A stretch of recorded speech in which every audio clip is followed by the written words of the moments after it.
know no matter where you are, he's a God of resurrection. So no matter how you hit, devil, you're going to have to deal with us coming back again. I feel like preaching in here. Give somebody a high five and say, I know he's alive because he lives in me.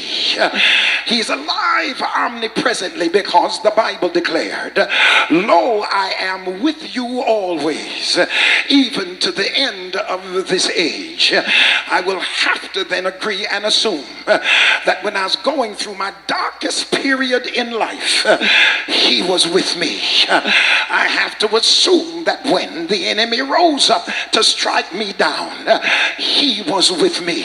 And I understand that no matter where I am, things could be worse. And the reason they're not worse is because he will allow no more than you're able to bear.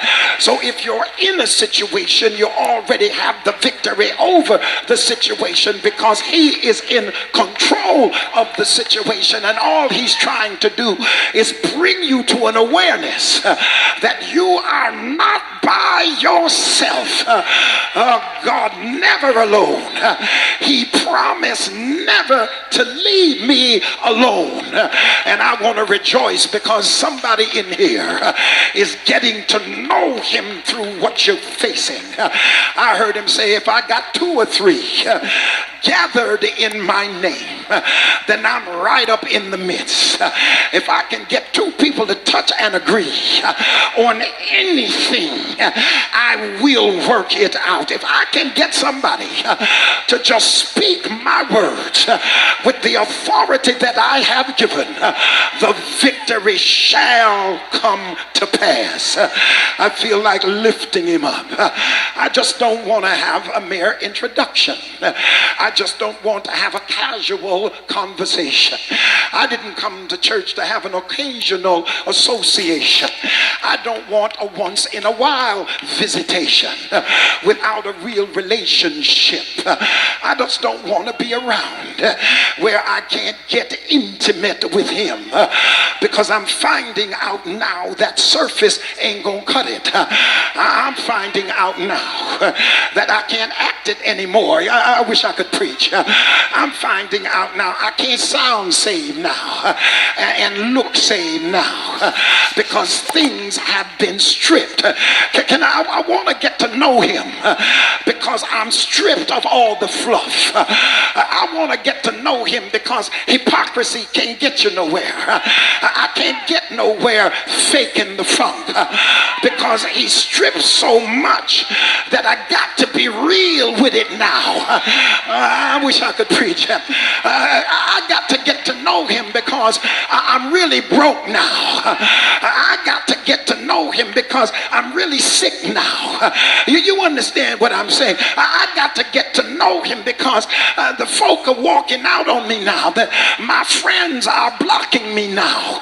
So I got to get to know him because I ain't got no car now and I don't have no house now and I can't boast about anything now. I got to get to know him because I sense my mortality and I'm trying to fix myself for the transition. I can't fake my way into the next level. I got to know my way into the next level. I got to get to I feel like preaching here. I feel the Holy Ghost. I got a little more to do. He's got to get me away.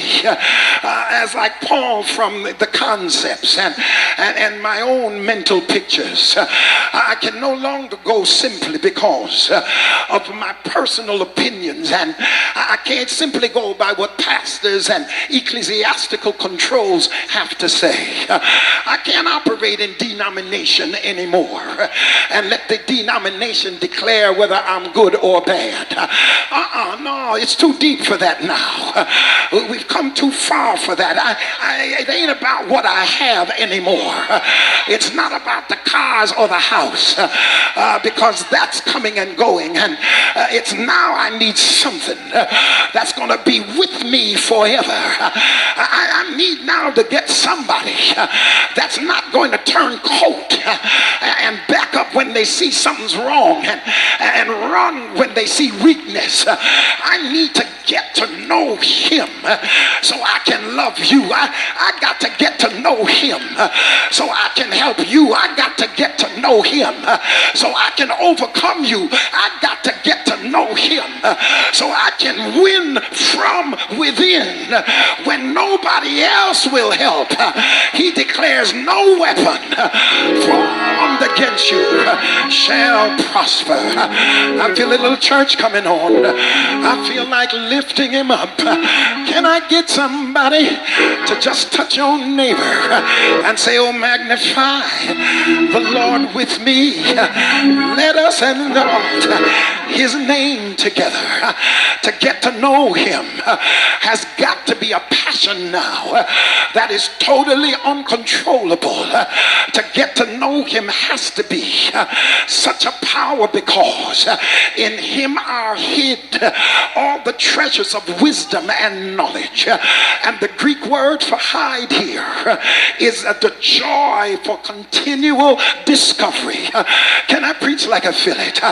Jesus is the only one I know who has enough that when you discover him today, you discover him tomorrow, you discover him the next day, and he still keeps your interest. Can I preach like I feel it? He'll set up Jehovah Jireh. He'll set up Jehovah Nisi. He'll set up Jehovah Makadish. He'll set up Jehovah, Sikkenu.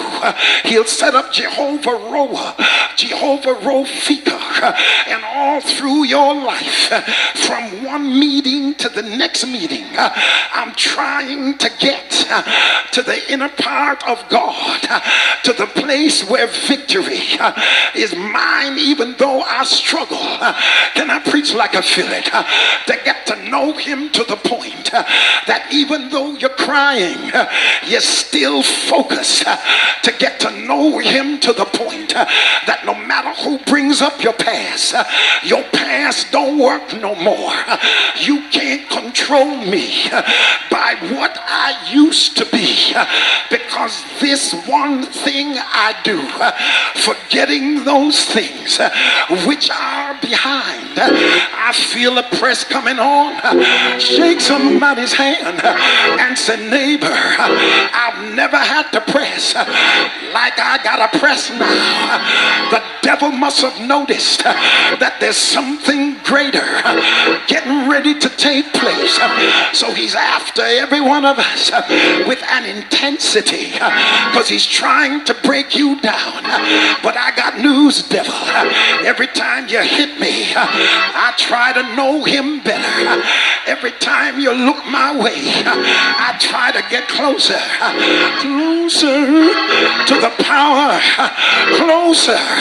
Can I preach like I feel it? Give somebody a high five and say, neighbor, life has taught me I got to get to know Jesus. Life has taught me that when folk let you down, when folk walk away, you gotta have somebody that knows how to soothe your spirit. You got to have somebody that can tell you weeping may endure for a night, but I'm here with you.